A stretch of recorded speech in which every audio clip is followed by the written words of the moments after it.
ہر انسان بغیر ماں باپ کے کوئی پیدا ہی نہیں ہوتا ہے۔ آدم علیہ السلام ایک اکیلی واحد شخصیت ہے جو بغیر ماں باپ کی اللہ تبارک و تعالیٰ نے انہیں پیدا کیا، اور پھر حوا رضی اللہ عنہ ہیں جنہیں اللہ تبارک و تعالیٰ نے آدم علیہ السلام کی پسلی سے پیدا کیا۔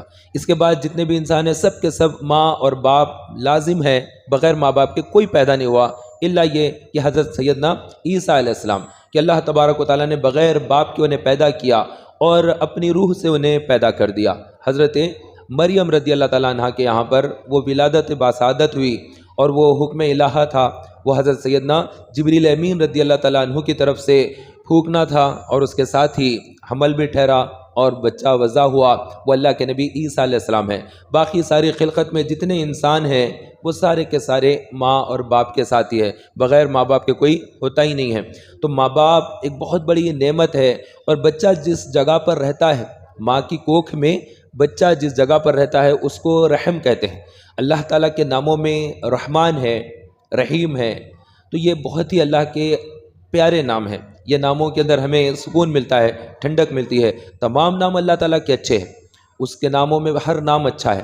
99 اس کے صفاتی نام ہیں جو ہم اس کے تذکرے کرتے ہیں، اس کا ذکر کرتے ہیں، لیکن بعض ناموں سے ہمیں گھبراہٹ بھی ہوتی ہے، جیسے اللہ تبارک و تعالیٰ کا نام جبار ہے، جبر کرنے والا، ایسے قہار ہے، قہر کرنے والا، اور ویسے ہی جلال ہے، جلال یہ بھی اللہ کا بھاری ایسا نام ہے جس کے اندر ایک خوف سا ہوتا ہے، جلال میں، قہار میں، جبار میں، کیونکہ یہ جو طوفان آتا ہے یہ بہت بڑی بڑی تباہیاں ہوتی ہے، یا پھر زلزلے آ جاتے ہیں اور پورے لوگ مر جاتے ہیں، عمارتیں پوری گر جاتی ہیں، یا طوفان نکل کر آیا سمندر سے لاکھ لاکھ لوگوں کو لے کر چلے جاتا ہے، تو یہ سب اللہ تعالیٰ کا جبر ہے، اللہ تعالیٰ کا قہر ہے، اس سے بندہ ڈرتا ہے، خوفزدہ ہوتا ہے یہ ناموں سے۔ پھر اللہ ہی کے ناموں میں سے رحمان، رحیم، یہ رحم سے ہے۔ رحم کیا ہے؟ رحم ایک مادے کی طرح، جس کے ہم کہیں کہ بہت ہی ایک انسان کے اندر رحم ہوگا تو اس کے اندر شفقت ہوگی، اس کے اندر نرمی ہوگی، اس کے اندر کہ بہت ہی دوسروں کا احساس، تڑپ، یہ چیز ہوتی ہے لوگوں کے اندر اگر رحم ہو جائے۔ تو بچہ جہاں پر ماں کی کوکھ میں رہتا ہے اس جگہ کو دراصل رحم کہتے ہیں۔ بچہ کہاں ہوتا ہے؟ ماں کی کوکھ میں رہتا ہے، اور اس کوکھ کو رحم اس لیے کہتے ہیں کہ بچہ کو وہاں پر تکلیف نہیں ہوتی ہے، کوئی کیلا چبھ گیا، کوئی ٹھوکر لگ گئی، مار لگ گیا، زخمی ہو گیا، نہ، ایسی کوئی چیز نہیں، رحم کے اندر ہوتا ہے وہ، تو اس کو کسی قسم کی تکلیف نہیں، سرما گرما اور ہر قسم کے موسمی تکالیف سے محفوظ، بالکل سکون کی حالت میں، تو وہ جگہ کو رحم کہتے ہیں۔ تو اللہ تبارک و تعالیٰ کا جو نام ہے وہ تو رحمان ہے، وہ رحم تو کرتا ہے، وہ رحمان ہے، اور پھر رحمان سے بھی زیادہ اس کی جو رحم اس کا ظاہر ہوگا وہ رحیم ہے۔ جیسے امام بیضاوی رضی اللہ تعالیٰ عنہ نے اپنی کتاب کے اندر لکھا کہ اللہ تبارک و تعالیٰ یہاں پر جو کچھ بھی عطا کر دیتا ہے، بخش دیتا ہے، بڑے بڑے گناہ کرنے کے بعد بھی رحمان اس کو رزق دے دیتا ہے، اس کو معاف کر دیتا ہے، گناہ کرنے کے باوجود بھی اللہ تبارک و تعالیٰ اسے پانی عطا کر دیتا ہے، سب کچھ دے دیتا ہے اس کو، یہ اس کا رحمان ہونا ہے۔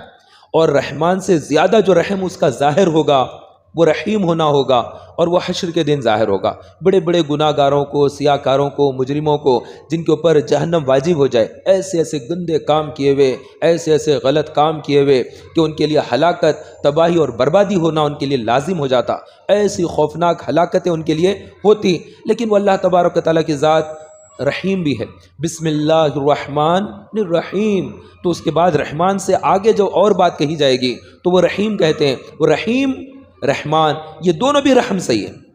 تو سب سے زیادہ رحم کرنے والے انسان کے اندر اگر کوئی ہوتی ہے تو وہ ماں ہوتی ہے، جو بچے کے اوپر بڑی مہربان، بہت مشفق، بہت زیادہ رحم کرنے والی، اور اللہ تبارک و تعالیٰ 70 ماؤں سے زیادہ مہربان ہے، تو وہ بھی رحم کرتا ہے، گناہوں کو وہ بھی بخش دیتا ہے، تو وہ رحمان ہے اور رحیم ہے، اور اس کے رحم کے ہم سب محتاج ہیں۔ تو اس نے جو بھی انسان ہو، جانور ہو، اس کی پیدائش، اس کی نشو و نما، اس کی پرورش، اس کے بڑا ہونے کے لیے اس نے ماں کے دل میں رحم کو رکھ دیا، ورنہ یہ نشو و نما کیسا پائے؟ بچہ پھر بڑا کیسا ہو؟ اس کو کھلائے کون؟ اس کی ناپاکی، نجاست، گندگی کو دور کون کرے؟ تو ماں کرے گی، سارے کام ماں کرتی ہے۔ بچے کی حالت خراب ہے تو وہ بھی بڑی فکر مند ہو جاتی ہے۔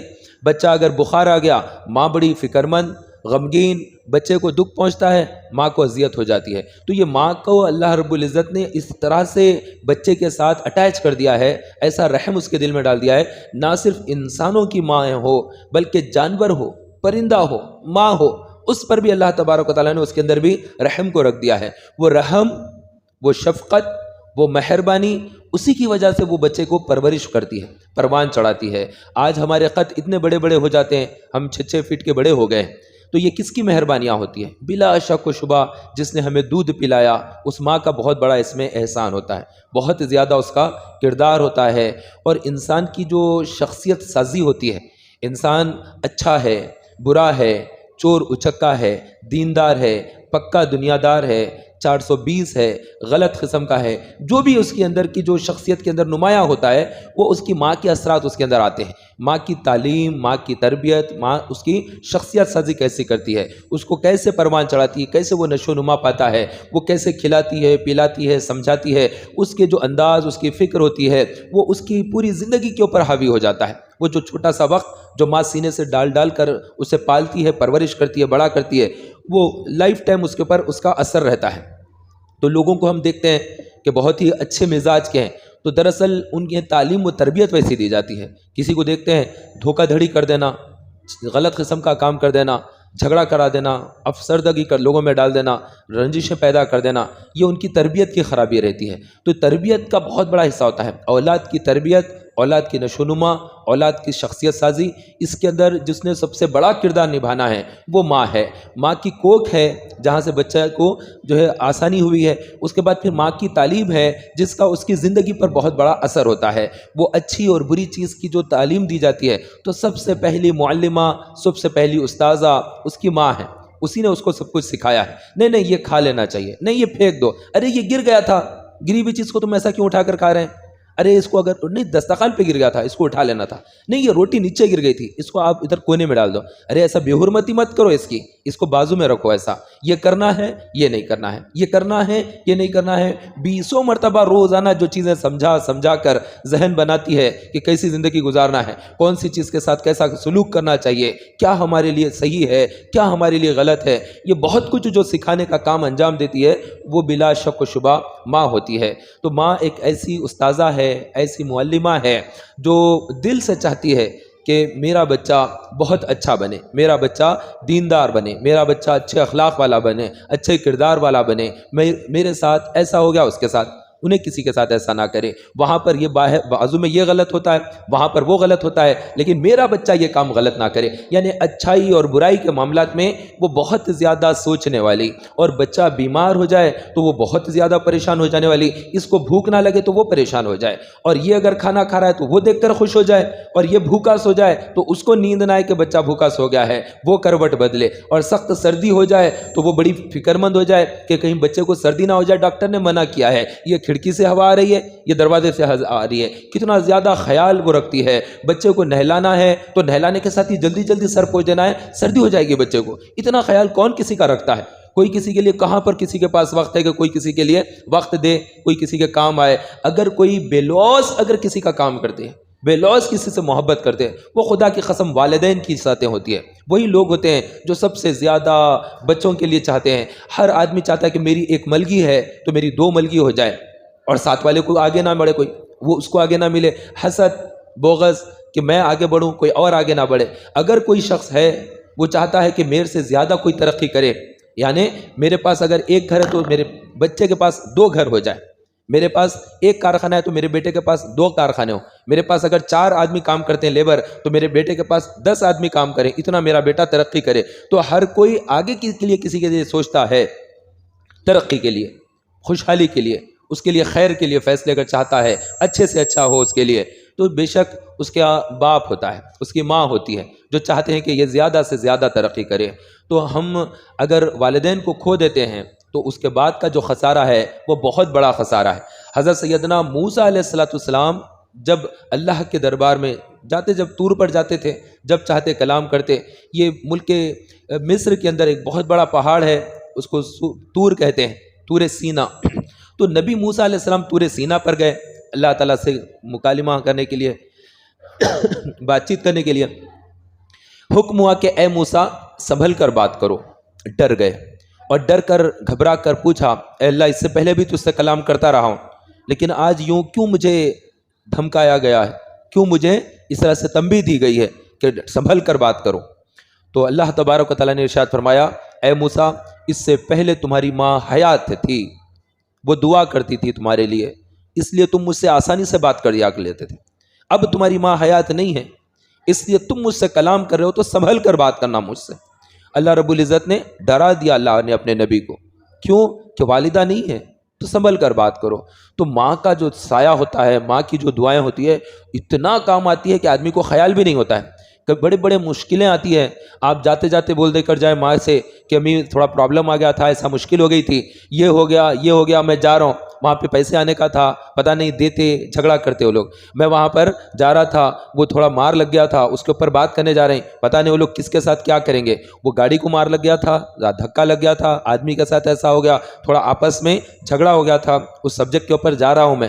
تو وہاں پر جانے کے بعد راستے میں مار پڑنے والی ہے، لاٹھی سر پہ پڑنے والی ہے، چھرا گھونپنے والا ہے کون، کیا معلوم آگے جانے کے بعد کس کے ساتھ کیا ہونے والا ہے، لیکن وہ ماں کی دعائیں ہوتی ہیں، وہ بڑے بڑے مشکل کاموں کے اندر بڑی آسانی سے سر کر کے نکل جاتا ہے، بہت کے سب اس کا ادب احترام میں رہتے ہیں، اس کے اوپر کوئی گزن نہیں پہنچاتے، حالانکہ وہ سوچے ہوئے رہتے ہیں اس کو ماریں گے، اس کو واپس جانے نہیں دیں گے، اس کے اوپر گنیڈ ڈال دیں گے، اس کو یہ کر دیں گے، لیکن ماں کی دعا ہوتی ہے، وہ بالکل بال برابر طریقے سے نکل کر بچ کے نکل کر آ جاتا ہے۔ وہ خود بھی تعجب کرتا ہے کہ پتہ نہیں اتنا بڑی سازش کرے، اللہ تعالیٰ مجھے بچا لیا۔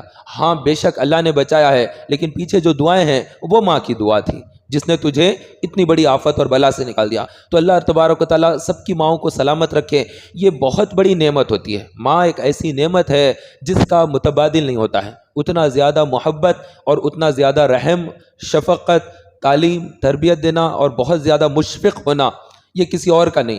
ہم ایک متوسط طبقے سے تعلق رکھتے ہیں، ہمارا بچپن بہت ہی متوسط طبقے میں بھی پھر دو حصے ہوتے ہیں، ایک تو لوگ ہوتے ہیں مالدار لوگ، ایک ہوتے ہیں غریب لوگ۔ اب درمیانی طبقہ ہوتا ہے، جو درمیانی طبقہ ہوتا ہے اس کو متوسط طبقہ کہتے ہیں، اوسط والا طبقہ، مڈل کلاس جس کو کہتے ہیں۔ پھر مڈل کلاس بھی ایک بڑا سا لیول ہوتا ہے، مڈل کلاس میں ایک مڈل کلاس کا حصہ مالداروں کی طرف جاتا ہے، مڈل کلاس ہوتے ہیں لیکن مالدار لوگوں کی طرح اچھا پھر بھی سیٹ اپ رہتا ہے، اور ایک مڈل کلاس رہتا ہے لیکن وہ غریبوں کی طرف جاتا ہے زیادہ۔ تو ہمارا جو بچپن گزرا ہے وہ مڈل کلاس میں اس طرح سے تھا، اوسط درمیانی طبقہ جو غربت کی طرف جاتا ہے، اتنی زیادہ غربت بھی نہیں لیکن اتنا زیادہ فراوانی بھی نہیں، اور ایسی حالت میں ہی ہماری پرورش ہوئی، اور ہمارے والدین بہت زیادہ محنت مشقت ہمارے والد نے کی، اور ہم جو ہے بہن بھائیوں کی پرورش کے لیے ہمارے والدہ نے کبھی نوکر وغیرہ کو اپنے گھر میں نہیں رکھا، جیسے آج کل کا طریقہ ہے 3-4 بچے ہیں تو گھر کے اندر جھاڑو دینے کے لیے نوکرانی ہونا ہے، یعنی تو کم از کم کپڑے دھونے کے لیے یا برتن دھونے کے لیے کچھ نہ کچھ کام کے لیے نوکرانی کو رکھ لیتے ہیں، کام کس طرح سے۔ لیکن ہمارے یہاں پر اس طرح سے نہیں ہوا، بلکہ ہمارے والدہ نے بغیر کسی کو رکھے کہ ہمارا سارا کام، ہماری پرورش، ہمارا جتنا بھی کام ہوتا تھا بچوں کا سارا، بلکہ ہمیں اچھی طریقے سے ذہن میں جب ہم اسکول جاتے تھے، اولڈ سٹی میں حیدرآباد شہر کے مومن اسکول تھا ہمارا، ہم جب جاتے تو صبح کا وقت ہوتا، ہماری والدہ کھانا جو پلیٹ وغیرہ میں ہوتا لین سے سب کو نوالے کھلایا کرتی تھی، لین سے اس کو بھی نوالا ڈال دیا، اس کو ڈال دیا، اس کو ڈال دیا، کیا کہ سب کے سب تیاری کر رہے ہیں، کوئی شرٹ کے بٹن لگا رہے ہیں، کوئی جوتا جو ہے ڈوریاں لگا رہا ہے، سب کے سب تیاری کر رہے ہیں جانے کی۔ تو وہ مہربان ماں ہے کہ ہر ایک کے لیے وہ کرنا، اس کے ساتھ ساتھ پھر ٹفن بھی تیار کر دینا تھا کہ جو ہے لنچ کے لیے ٹفن ہونا ہے، نہیں پھلکا جو ہے اکڑ جائے گا، روٹی اچھی رہتی، تیل لگانا ضروری ہے، اس طرح سے لگا دے۔ تو اس طرح چھوٹی چھوٹی جو چیزیں ہیں وہ ذہن کے گوشوں میں بس جاتی ہے کہ ماں نے اس طرح سے کہا تھا، امی نے ایک بار یہ کہا تھا۔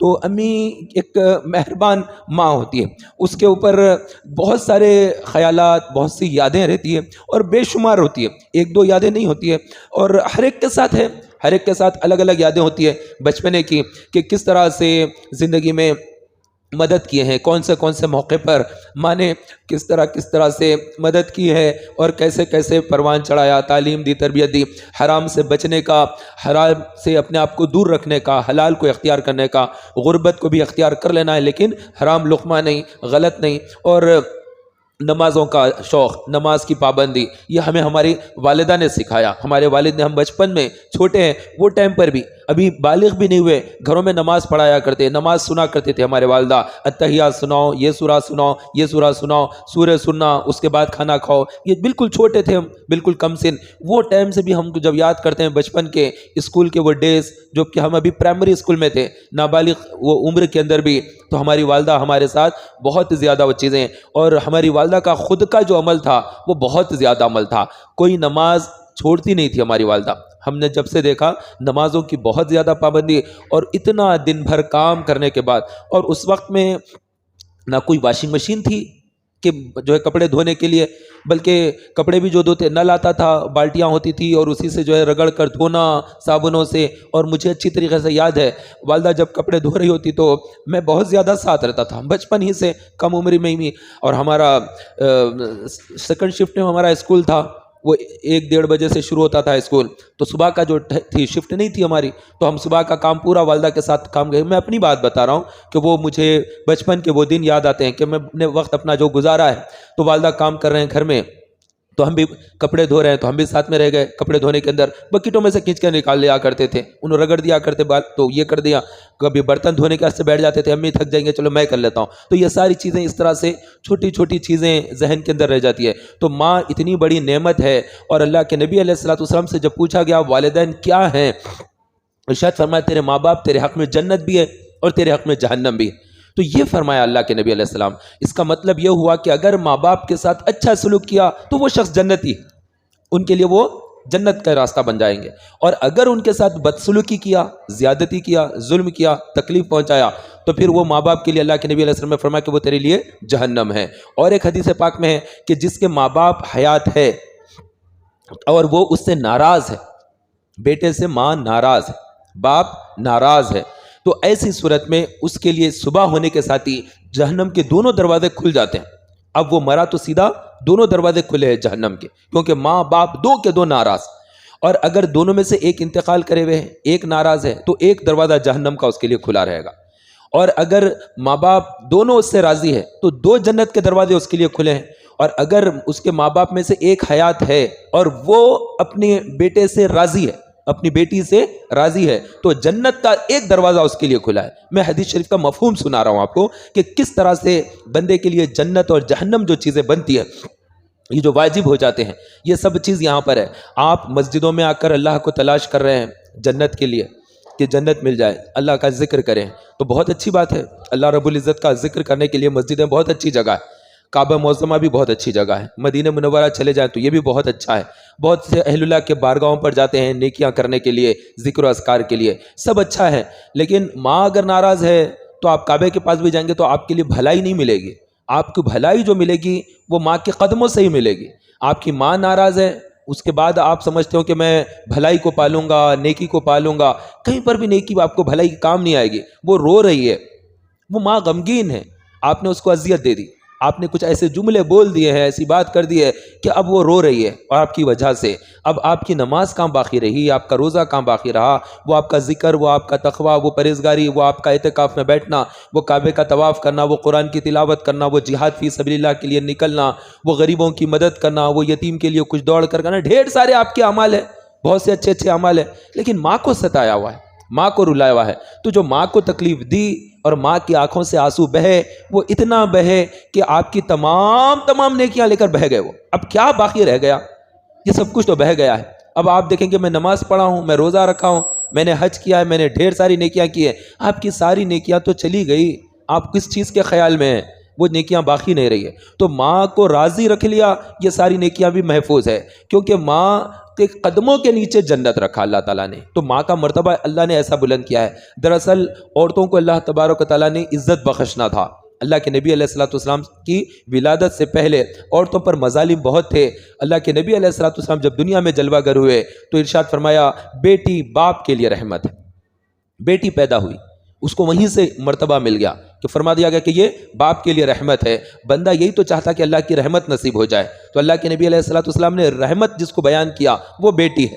پھر وہی بیٹی بڑی ہو گئی، اچھی عمر کو پہنچ گئی، نکاح ہو گیا.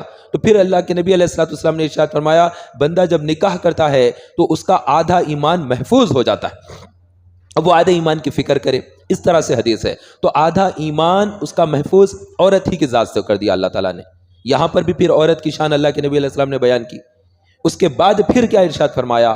بیٹی باپ کے لیے رحمت ہے، اور یہ اب وہ ماں بن گئی ہے تو ارشاد فرما دیا ماں کے قدموں کے نیچے جنت ہے.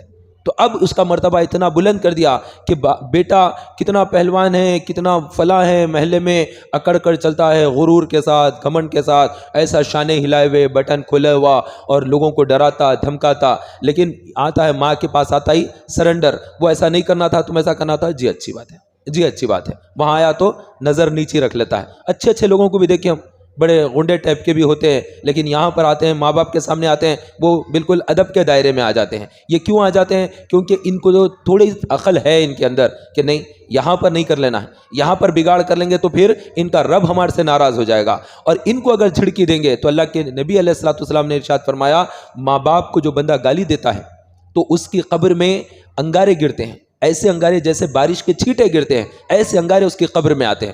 تو ماں کو کوئی گالی دے دے، باپ کو کوئی گالی دے دے، وہ تو تباہ ہو گیا، وہ تو مکمل تباہ و تاراج ہو گیا، اس کی تو قبر اس کے لیے انگارے ہی انگارے۔ ایک دو انگار اگر آنکھ پہ گر جائے تو آدمی چیخے گا، بھڑکے گا، آنکھ شعلے بیان نہیں کر سکے گا، اور پھر سارے کے سارے انگارے جب بارش کے قطروں کی طرح گریں گے تو کیا حال ہوگا؟ تو کسی نے کہا کہ یا رسول اللہ کیا کوئی ماں کو بھی باپ کو بھی گالی دے سکتا ہے؟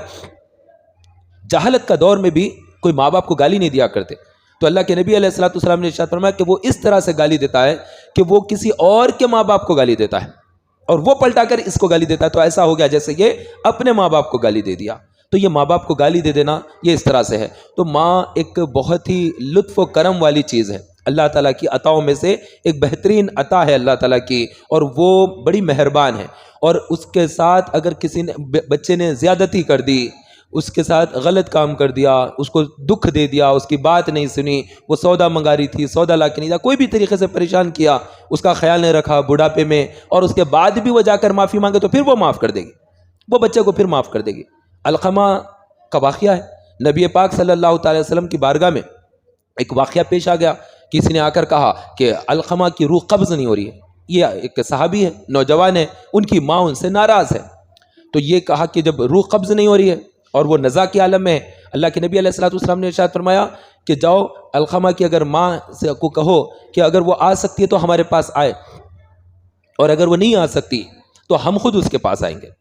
تو جیسے ہی جا کر یہ بیان کیا گیا تو علقمہ کی بوڑھی ماں جو تھی اس نے کہا کہ اللہ کے نبی علیہ الصلوۃ والسلام نے مجھے بلایا ہے تو میں کیوں کر نہ جاؤں، میں ضرور جاؤں گی، میرے پاس جتنی طاقت ہے وہ ساری اکٹھا کر لوں گی۔ اس نے ایک لاٹھی کو آسرا بنایا اور لاٹھی کے سہارے چلتے چلتے رسول پاک صلی اللہ علیہ وسلم کے دربار میں حاضر ہو گئی، اور اللہ کے نبی علیہ الصلوۃ والسلام نے پوچھا کہ علقمہ کی ماں ہو تم؟ کہا کہ ہاں۔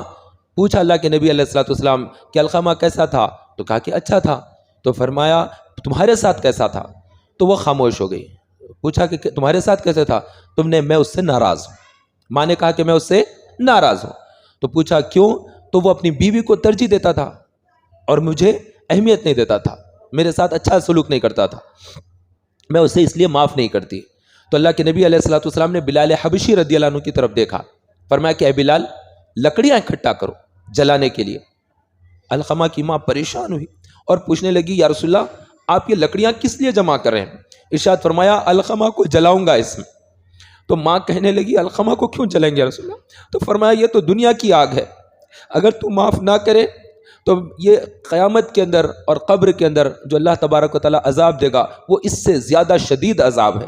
علقمہ کی ماں یہ سن کر گھبرا گئی کہ میرے بیٹے کو زندہ زندہ جلا دے رہے ہیں، وہ برداشت نہیں کر سکی، حالانکہ وہ ناراض ہے اپنے بیٹے سے، اس کے باوجود بھی اپنے بیٹے کو تکلیف وہ دیکھنا نہیں چاہتی ہے۔ تو اس نے کہا کہ نہیں یا رسول اللہ میں اس کو معاف کر دیتی ہوں۔ تو اللہ کے نبی علیہ السلام نے فرمایا شاید تم مجھ سے حیا کرتے ہوئے اسے معاف کر دے رہے ہو، تو جاؤ بلال جا کر دیکھو۔ پھر 2 صحابہ کو بھیجا، وہ گئے علقمہ کے پاس، جا کر دیکھا تو علقمہ جن کی روح سینے میں اٹک گئی تھی، نہ وہ نکلتی تھی دم، نہ دم ٹوٹتا تھا نہ دم رہتا تھا، بس سانس یہاں کا یہاں کھیل رہی تھی۔ تو اکثر ایسا ہوتا ہے، کئی لوگوں کے ساتھ ایسا معاملہ ہوتا ہے کہ انتقال سے پہلے ان کے پیر ٹھنڈے ہو جاتے ہیں، گھٹنوں تک رانوں تک دم باقی نہیں رہتا، ہاتھ وغیرہ بھی کام نہیں کرتے، لیکن جسم میں روح باقی رہتی ہے، تھوڑا سا پیٹ جو ہے سانس لیا ہوا نظر آتا ہے تو باقی رہتی ہے جان، لیکن جان ختم نہیں ہو جاتی ہے۔ تو ایسی صورت میں کیا کیا جائے؟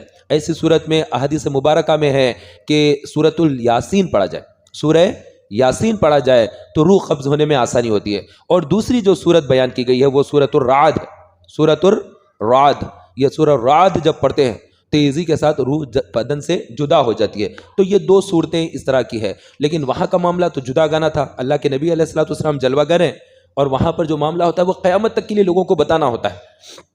اور جیسے ہی ماں نے کہا میں نے علقمہ کو بخش دیا، اور صحابہ وہاں پر پہنچے تو دیکھا کہ بلال حبشی رضی اللہ تعالیٰ عنہ نے کلمہ پڑھا اور ان کی روح خفص سری سے پرواز کر گئی.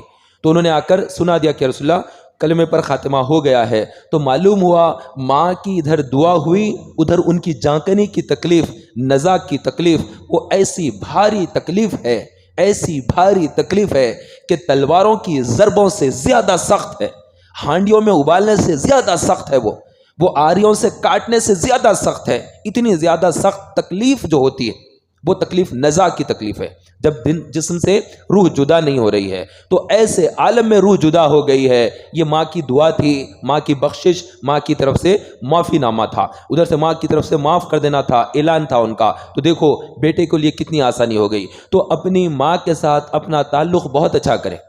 آپ کو تعلق مضبوط کرنا ہے، رابطہ اپنا بہت ہی اچھا، بہت مضبوط کرنا ہے. بسا اوقات کوئی آپ کو لڑا دیں گے، کوئی آپ کے ساتھ جھگڑا کرا دیں گے، کوئی آپ کے بارے میں غلط بیانی کرتے ہوئے غلط باور کرائیں گے. مفاد عامہ ہوتا ہے.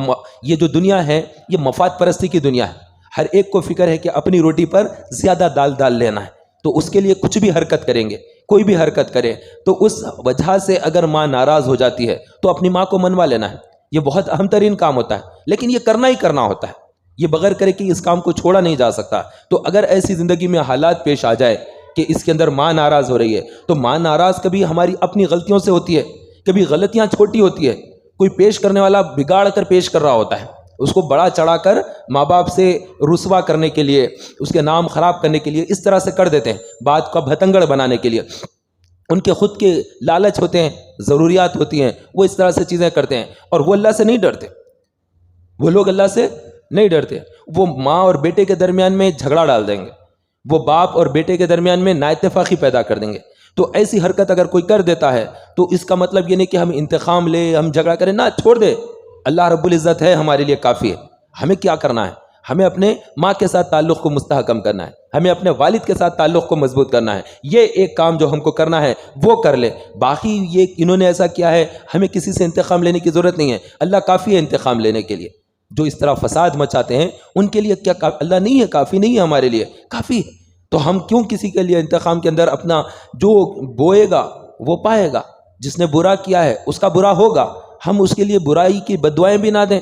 کیا نبی کریم صلی اللہ علیہ وسلم نے بددعائیں نہیں دی ہے کسی کو؟ تو ہم اس نبی کی امتی ہیں جنہوں نے کسی کو بددعا نہیں دی ہے. بس اپنی بھلائی مانگ لے اپنے رب سے. اور لوگوں نے جو اذیت پہنچائی ہے تو اس اذیت پر غمگین نہ ہو. لوگ آپ کی غیبتیں کریں گے، لوگ آپ کی برائی کریں گے، تو یہ بھی اللہ تعالیٰ کی طرف سے ایک کرم نوازی یہ ہے کہ آپ کے پاس گناہوں کی کمی تھوڑی ہے. یہ گناہ سارے ادھر ٹرانسفر ہو جائیں گے. جو آدمی غیبت کرتا ہے، جو آدمی برائیاں کرتا ہے، تو وہ دوسروں کے گناہ اپنے سر ڈالے گا. نہ اس نے کبھی چوری کی، اس کے اوپر چوری آ جائے گی، کیونکہ جس کی برائی کر رہا تھا وہ چور تھا، زانی تھا، شرابی تھا. ارے وہ شرابی، وہ جواری، وہ برا کرنے والا، وہ جھگڑے والا، وہ فلاں، جتنی برائی کرتے ہیں وہ سارے گناہ پورے کے پورے اسی کے کھاتے میں آتے ہیں جو اس کی برائی کرتا ہے. کیونکہ اللہ تبارک و تعالیٰ کا یہ انداز ہے، یہ اللہ تعالیٰ کی یہ سنت ہے کہ آدمی جب کسی کے بارے میں برا بھلا کہتا ہے، غیبت کرتا ہے، گناہ اس کے تعلق سے جوڑتا ہے، منسوب کرتا ہے، یا کوئی آدمی گناہ کرنے کے بعد توبہ کر لیا، اب توبہ کرنے کے بعد بھی یہ معافی نہیں کرتا. ارے وہ اندھا ہوا اللہ کی بارگاہ میں توبہ کر لیا، وہ بات پرانی ہو گئی، اب تو کیوں کھدیڑتے بیٹھا ہے؟ یہ قبر سے مردے کو نکال کر بیٹھے رہتے. دیکھتے اب یہ بات کو بھتنگڑ کریں گے. اس طرح سے باتوں کو چبانے والے، بات کا بھتنگڑ کرنے والے، ادھر کی ادھر، ادھر کی ادھر، لڑائی جھگڑے، پھر خود ہی سب سے زیادہ اچھی باتیں، ارے مل کے رہنا بول کے خواہش ہے میری، سب ملن ساری سے رہنا، سب مل کے رہنا، دکھاوے کی باتیں بھی کریں گے. رہتے خاندان میں اس طرح کے لوگ جو بات چیت کے اندر ایسا دکھے گا کہ مل کے رہنے کی بات کریں گے، لیکن ان کے کام دیکھو تو آپس میں سر پھوڑ دینے کی، یہ سر اس کا، اس کے سر، اس کا سر، اس کا سر، ٹکرا کے پھوڑ دیتے. تو خدا کے لیے ایسے نہ بنے، خدا کے لیے ہم ایسے نہ بنے. یہ چیز اگر ہمارے اندر یہ بری صفت ہے تو ہم اپنی یہ صفت کو دور کریں. یہ اچھی صفت نہیں ہے، یہ اللہ کو پسند نہیں ہے. یہ لوگوں کو آپس میں لڑا دینا، ارے اللہ تبارک و تعالیٰ نے جھوٹ بولنے کی اجازت دی ہے. ہاں، جھوٹ بولنے کی اللہ تعالیٰ نے اجازت دی ہے. آپس میں جب لوگوں میں صلح کرا رہے ہو، جب کوئی مسلمان دوسرا مسلمان جھگڑا کر لے، اب آپ صلح کرا رہے ہیں تو اللہ کے نبی علیہ الصلوۃ والسلام نے فرمایا کہ ایسے موقع پر اگر کوئی بندہ جھوٹ بولے تو اللہ کے نزدیک وہ جھوٹ نہیں ہے، کیونکہ وہ صلح کرانے کے لیے بول رہا ہے کہ بھائی دونوں لڑ لیے، یا عبد الرحمن ہے یا عبد الکریم ہے، ان دونوں کا آپس میں جھگڑا ہو گیا. اب عبد الرحمن سے یہ کہہ رہے ہیں کہ دیکھو کریم تو ہے تمہارے بارے میں اچھی باتیں کر رہا تھا، وہ تو تمہارے سے اتنی نفرت نہیں کرتا اور تم خالی جھگڑا کر کے بیٹھے ہوئے، وہ یار تمہارے بارے میں اچھی بات ہی کر رہا تھا، حالانکہ وہ کر ہی نہیں رہا تھا، وہ نہیں کر رہا تھا. لیکن آپ اس کے دل کی جو خنس ہے، دل کا جو غصہ ہے، اس کو ختم کرنے کے لیے، کم کرنے کے لیے آپ اس طرح سے بول دیں تو اللہ کے نزدیک عند اللہ گناہ گار نہیں ہے، اللہ کے نزدیک گناہ گار نہیں ہے. کیوں؟ کیونکہ آپ کی نیت مسلمانوں میں آپس میں ایک کرنے کی ہے، بچھڑانا، جھگڑا کرانا، فساد کرانا نہیں. یہ فسادی ذہن بہت زیادہ نقصان خود کے پیروں پر آتا ہے، وقت کے ساتھ پھر ان کے ہی پیروں پر آ جائے گا. تو یہ کام نہیں، بلکہ کیا ہونا چاہیے ہمارے لیے، ہم بالکل پولائٹ رہیں، ہم اللہ کے دربار سے رجوع کرتے رہیں، ہم توبہ استغفار کرتے رہیں. اللہ کافی اور کارساز، وہ اگر ہمارے ساتھ ہے تو پھر کسی کی کوئی پرواہ بھی نہیں ہے، اور وہ اگر ہم سے ناراض ہے تو ہم سارے لوگوں کو راضی کر لیتے پھریں. کوئی کبھی راضی نہیں ہوتا، اتنا یاد رکھ لیں. آپ کتنا ہی کسی کو ایڈجسٹ کر لیں، آپ کتنا ہی کسی کو اپنا دوست بنا لیں، کوئی کسی کا نہیں. ہر ایک کے اندر اپنا مفاد چھپا ہوا رہتا ہے، ہر ایک کو اپنی ضروریات لگی رہتی ہے. بے لوث کون کسی سے محبت کرے گا؟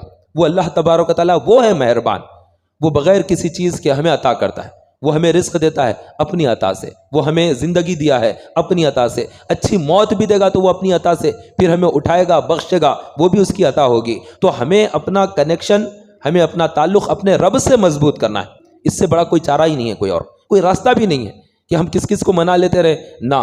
تو یہ ایک چیز خاص طور پر خیال رکھیں. اور اللہ کے نبی علیہ الصلوۃ والسلام نے رشتہ داریوں کو نبھانے کا حکم دیا. جو رشتہ داری کاٹ دیتا ہے، اللہ کے نبی علیہ الصلوۃ والسلام نے فرمایا اللہ رب العزت ایسے شخص کی مغفرت نہیں کرے گا. تو رشتہ داریاں کاٹ دینا، سلام نہیں کرنا، منہ پھیر لینا، ایسے نہ بنے.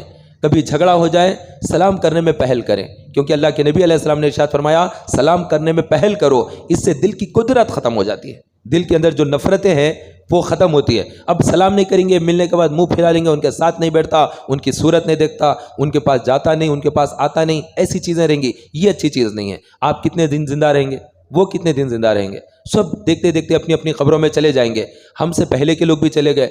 اب ہمارے ماں باپ کا انتقال ہو چکا ہے. آج تو میری والدہ ماجدہ کا دہم تھا، تو اب جب بڑے ہمارے گزر گئے تو ہم بڑے ہو گئے. دراصل ہم بڑے نہیں ہیں، ہم بڑے نہیں ہیں. بڑے کیسے ہو جاتے ہیں خاندان میں؟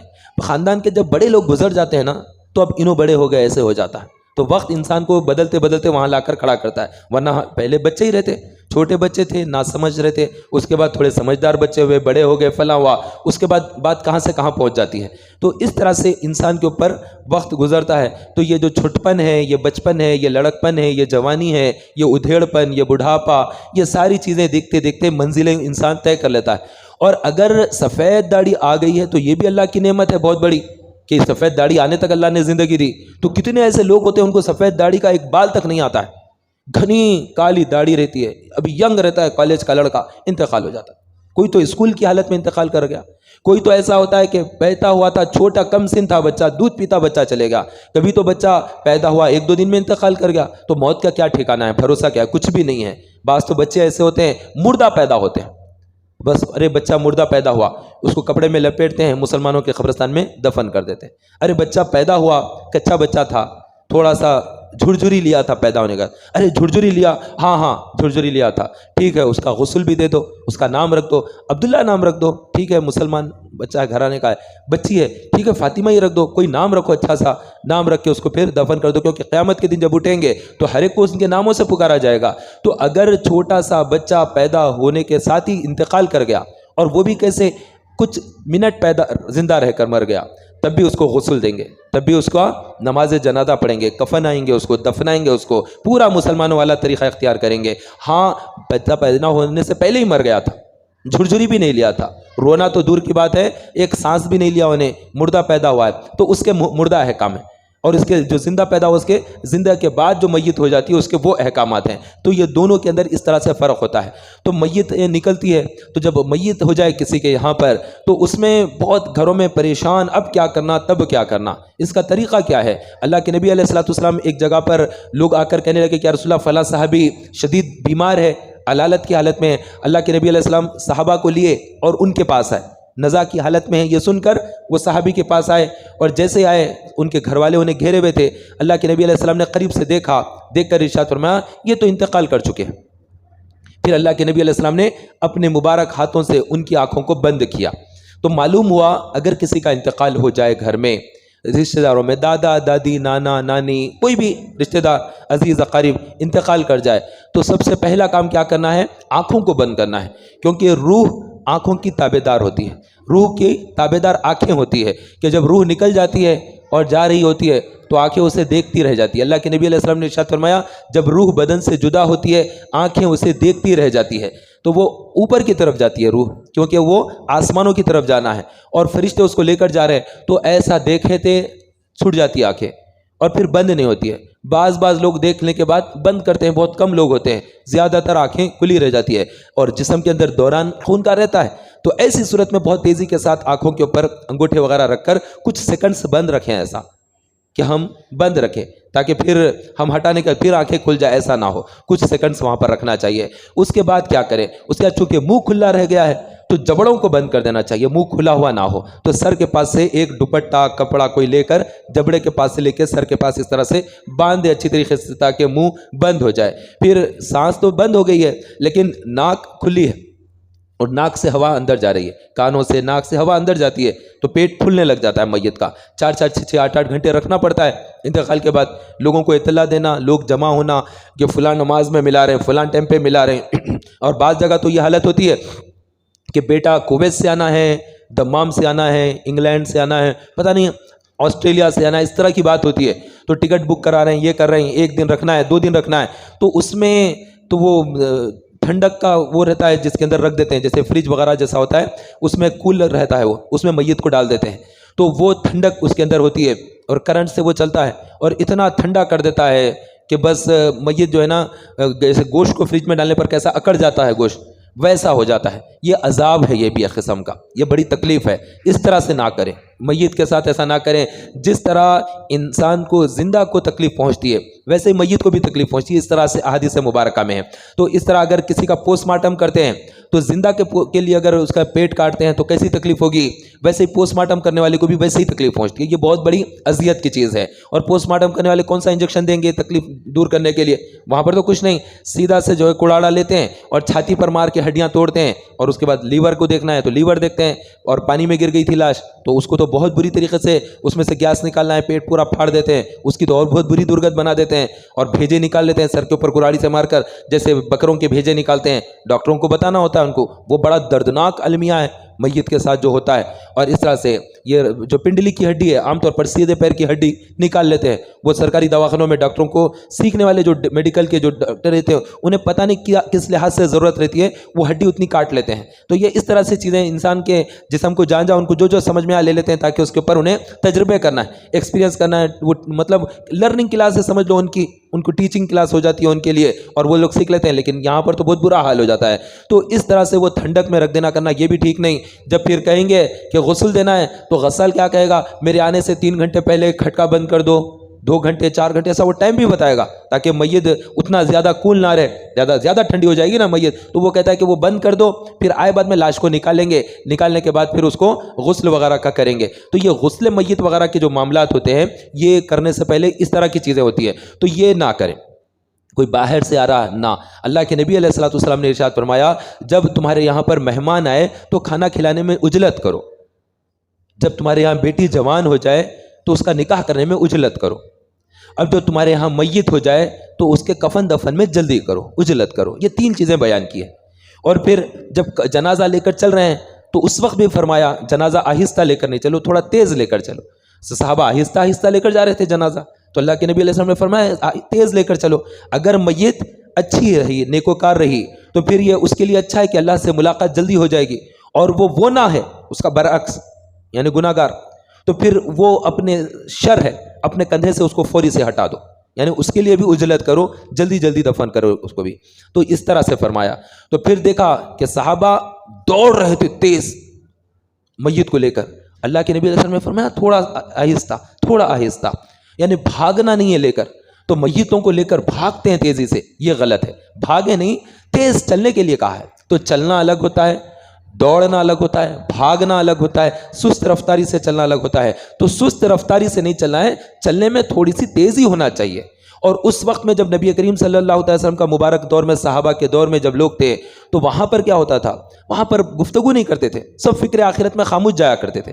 بعد میں لوگ آپس میں باتیں ادھر ادھر کی کرنے لگے، تو علماء نے دیکھ کر پھر ذکر دے دیا کہ خاموش رہیں گے تو ادھر ادھر باتیں شروع کر دے رہے ہیں۔ تو اس کے بعد یہ نیا طریقہ ہمارے پاس آ گیا ہے، سبحان اللہ والحمد للہ ولا الہ الا اللہ واللہ اکبر، اس طرح سے ذکر کرتے ہوئے جاتے ہیں۔ تو ایک دور تھا حسن بصری وغیرہ کے دور میں، ارے وہ محلے میں ایک بے نمازی رہتا، چلو جنازے کو اس کے گھر کے سامنے سے لے کے جائیں گے، ایسا اس کے گھر کے سامنے سے لے کے جاتے تھے تاکہ اس کو بھی عبرت ہو۔ اب تو اتنے بے نمازی ہو گئے، اب جہاں سے بھی لے کے جاؤ بے نمازیوں کے گھروں کے سامنے سے ہی جنازہ گزر جاتا ہے۔ تو اس طرح دور بہت تیزی کے ساتھ بدلتے بدلتے یہ 13-14 صدیاں جو گزری، ہم بہت زیادہ نیچے کی طرف آ گئے ہیں۔ تو جنازے کو تیز لے جانے سے بھی منع کیا گیا، بھاگتے ہوئے، اور ایک دم سلو لے جانے سے بھی منع کیا گیا۔ اور اللہ کے نبی علیہ السلام سے پوچھا گیا کہ جنازے کو جاتے وقت میں ہم کیسا لے کے جائیں؟ تو ارشاد فرمایا تم میت کے پیچھے پیچھے چلو۔ تو جنازہ جا رہا ہے تو بڑی تعداد میں لوگ آگے آگے بھاگ بھاگ کے جا رہے ہیں، یہ نہ کریں۔ آپ جنازے کے آگے نہ چلیں، جنازے کے پیچھے چلنا ہے۔ اور جنازے کے پیچھے پیچھے چلنا ہے تو گاڑیاں لے لے کر 2-2 3-3 جنے بیٹھے ہوئے گاڑیوں پر، اور 4-4 دوست ہیں، 2-2 گاڑیاں ہیں، وہ باتیں کر لیتے ہوئے گاڑی آہستہ سے جنازے کے پیچھے چل رہی ہے، غلط ہے، ایسا نہ کریں، یہ غلط ہے طریقہ۔ اللہ کے نبی علیہ السلام کو سواری پیش کی گئی جنازے کے اندر چلتے وقت میں کہ یا رسول اللہ آپ اس پر بیٹھ جائیں۔ اللہ کے نبی علیہ السلام نے سواری پر بیٹھنے سے انکار فرما دیا، نہیں بیٹھے اللہ کے نبی علیہ السلام، پیدل چلتے ہوئے گئے قبرستان تک، اور اس کے بعد پھر قبرستان میں تدفین ہو گئی۔ جب تدفین ہو گئی تو پھر سواری پیش کی گئی کہ یا رسول اللہ آپ سوار ہو جائیں، بیٹھ جائیں سواری پر۔ اللہ کے نبی علیہ السلام نے ارشاد فرمایا جس وقت ہم قبرستان کی طرف آ رہے تھے جنازے کے ساتھ، تو میت کے ساتھ فرشتے تھے، جنازے کے ساتھ فرشتے تھے، پیدل چل رہے تھے، اس لیے مجھے حیا آئی کہ فرشتے پیدل چل رہے ہیں اور میں کیسے سوار ہو جاؤں، اس لیے میں بھی پیدل آیا۔ اب فرشتے واپس جا چکے ہیں، لہٰذا میں سواری پر بیٹھ کر آتا ہوں۔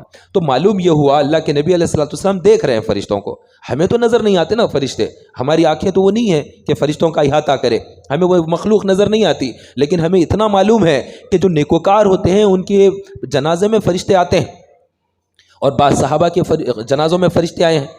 تو جب وہ فرشتے آتے ہیں تو اس کی نشانی یہ ہو جاتی ہے کہ میت ہلکی ہو جاتی ہے۔ ایک مرتبہ ہوا یوں کہ اللہ کے نبی علیہ السلام کے دربار میں کچھ لوگ قبیلے کے دوڑ کر آئے، آ کر کہنے لگے یا رسول اللہ ہمارے قبیلے میں عجیب و غریب بات ہو گئی، ایک شخص کا انتقال ہوا اور لوگ سب جنازہ ہم تیار کیے، اور چارپائی اٹھا کر جب چل پڑے تو دیکھا کہ چارپائی کندھوں سے تھوڑا اوپر چل رہی تھی۔ چارپائی تو کندھے پر ہوتی ہے نا، جب لے کر جا رہے ہیں جنازہ، کندھے سے اگر تھوڑا اوپر چلیں گے تو کیسا ہو جائے گا، تعجب ہوگا، ارے کسی کے کندھے پر ہی نہیں ہے، سب کے اوپر سے جا رہی ہے۔ تو اللہ کے نبی علیہ السلام نے ارشاد فرمایا وہ شخص کے اندر 2 گناہ نہیں تھے، ایک اپنے مسلمان بھائی پر تکبر نہیں کرتا تھا، اور اپنے مسلمان بھائی سے حسد نہیں کرتا تھا۔ حسد اور تکبر سے پاک رہنے کے سبب آسمان سے فرشتے نازل ہوئے اور اس کے قبر تک اسے جنازے کو کندھا دے رہے تھے۔ تو فرشتے جنازے کو کندھا دے رہے تھے، اس کی وجہ سے جنازہ اس کے انسانوں کے کندھوں سے اوپر جا رہا تھا۔ تو ایسے بھی نیکوکار لوگ ہوتے ہیں۔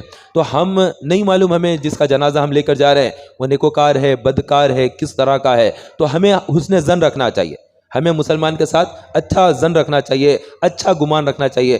بلکہ اگر کوئی خودکشی بھی کر لے، حرام ہے موت، اس کے لیے عذاب ہے، لیکن اس کے باوجود بھی ہم اس کی مغفرت کی دعا کریں گے۔ ہم اس کو کفر نہیں مانتے، حرام مانتے ہیں۔ جیسے کوئی بے نمازی ہے، اس نے نماز ہی نہیں پڑھی، جمعہ پڑھتا تھا، ہم اس کے لیے بھی مغفرت کی دعا کریں گے، ہم اس کے بھی جنازے کو کندھا دیں گے، اس کی بھی نماز جنازہ پڑھیں گے۔ رمضان کے روزے نہیں رکھتا تھا، اتنا بڑا گناہ گار تھا، تب بھی اس کی نماز جنازہ پڑھی جائے گی، تب بھی اس کے لیے دعائے مغفرت کی جائے گی۔ یہ نماز جنازہ کیا ہے؟ نماز جنازہ یہ دعائے مغفرت ہی ہے۔ اللہم اغفر لنا حینا و میتنا و شاہدنا و غائبنا و صغیرنا و کبیرنا و ذکرنا و انسانا، یہ سب کیا دعا ہے؟ اے الہ بخش دے ہمارے زندوں کو، ہمارے مردوں کو، ہماری عورتوں کو، ہمارے مردوں کو، ہمارے صغیروں کو، بچوں کو، ہمارے کبیروں کو، بڑوں کو، سب کو بخش دے، حیات والوں کو، ممات والوں کو، زندوں کو، مردوں کو، سب کو بخش دے۔ ایسی دعا مانگی جا رہی ہے۔ تو نماز جنازہ از خود مغفرت کی دعا ہے۔ پھر اللہ کے نبی علیہ السلام نے ارشاد فرمایا جب تم نماز جنازہ پڑھ چکو تو میت کے لیے مغفرت کی دعا کرو۔ یہ ابو داؤد شریف کی حدیث ہے۔ یعنی خود نماز جنازہ ہی دعا ہے، اس کے بعد پھر سے دعا کرو۔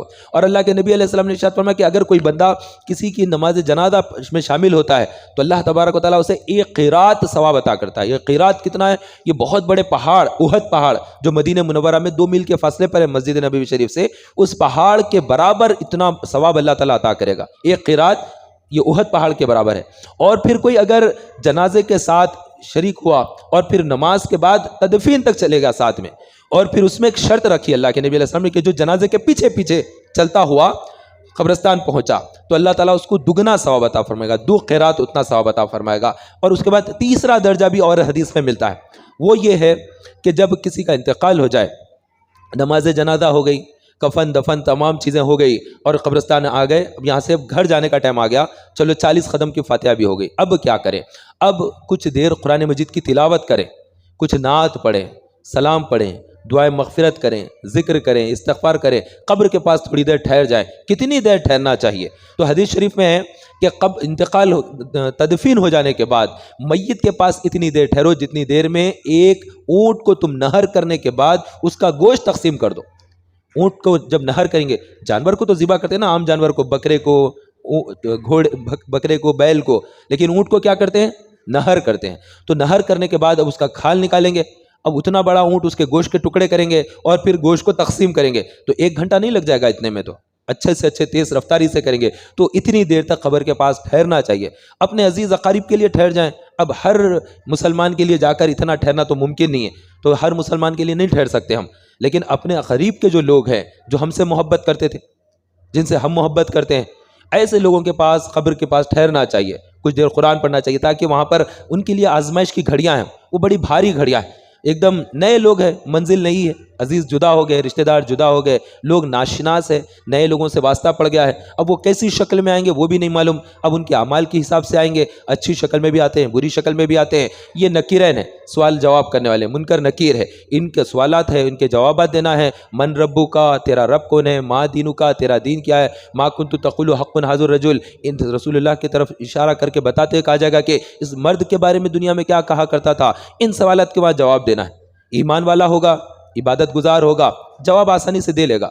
بے ایمان ہوگا، لپا ڈپی کیا، نمازیں نہیں پڑھا، ناپاک حالت میں رہتا، گندے کام کرتا، زبان سے غلط کام کرتا، آنکھوں کے گناہ کرتا، تو یہ شخص وہاں پر نہیں جواب دے پائے گا، یہ اٹک جائے گا، مصیبت اور رنج اس کے اوپر ہوگا، اور یہ چلا کر کہے گا ہی ہاتا لا ادری لا ادری، ہائے افسوس ہائے افسوس، مجھے نہیں معلوم مجھے نہیں معلوم۔ کوئی جواب ہی نہیں دے سکتا قبر میں۔ تو یہ کٹھن گھڑیاں ہوتی ہیں۔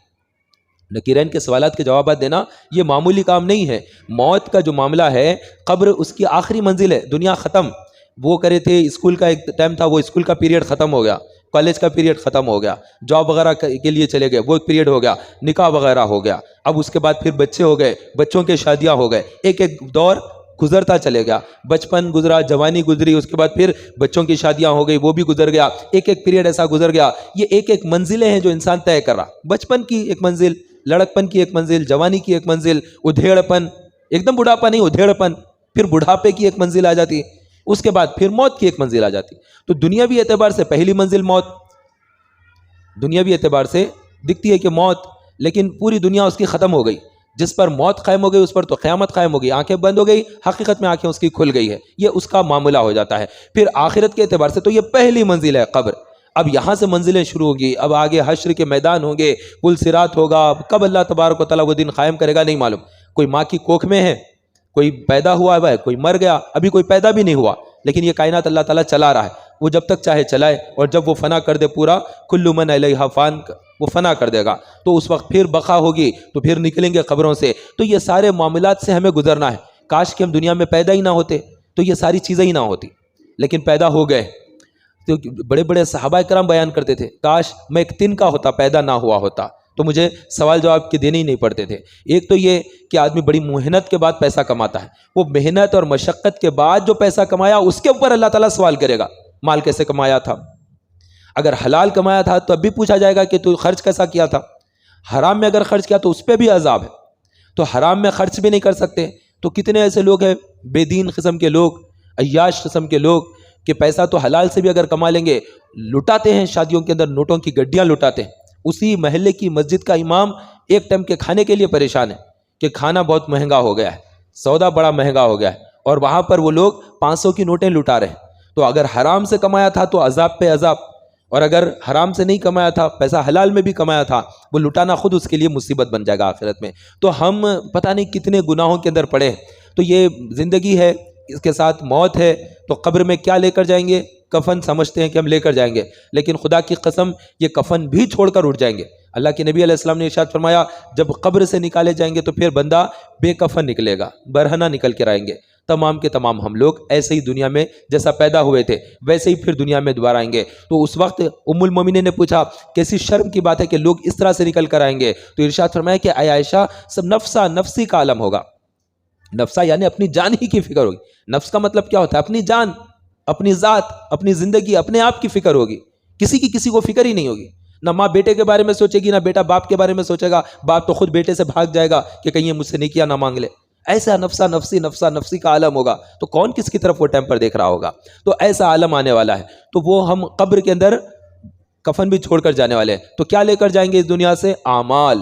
تو عمل عمل عمل یہ ہمارے پاس لے کر جانے کا ہے، کیونکہ ہمیں موت کے وقت جو وقت آنے والا ہے وہ ٹائم ہمارا آسانی سے نکل جائے، وہ سب سے بھاری ٹائم ہے۔ اگر اس وقت میں کلمہ نصیب نہیں ہوا تو تباہی، بہت بربادی، کیونکہ اعمال کا دار و مدار سوء خاتمہ پر ہے۔ خاتمہ اچھا ہو گیا تو آپ کے پورے نماز روزہ، یہ مسجدوں میں آ کے بیٹھنا، ذکر تلاوت، یہ سارے قبول ہے۔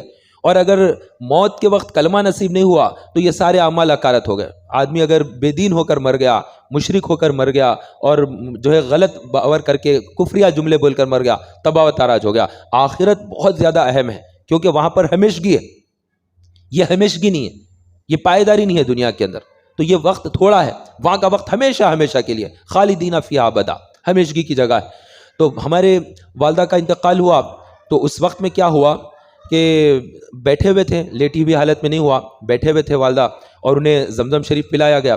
جب زمزم پلایا گیا تو حلق سے تھوڑا زمزم اترا، اور پھر گلاس کو ہٹانے کے بعد تھوڑا منہ میں پانی تھا اور وہ زمزم شریف تھا، اور پھر انہوں نے آنکھیں تھوڑی اوپر کی طرف کی، دیکھا، السلام علیکم کہا، اور اس کے بعد روح قبض ہو گئی۔ اس کے بعد سیکنڈز، منٹ بھی نہیں، اس کے بعد السلام علیکم یہ آخری جملہ تھا، اور انہوں نے تھوڑا ایسا اوپر کی طرف دیکھا جیسے کسی کا قد اونچا ہو تو جیسا دیکھتے ہیں، تو اس طرح سے دیکھ کر ہماری والدہ نے سلام کیا۔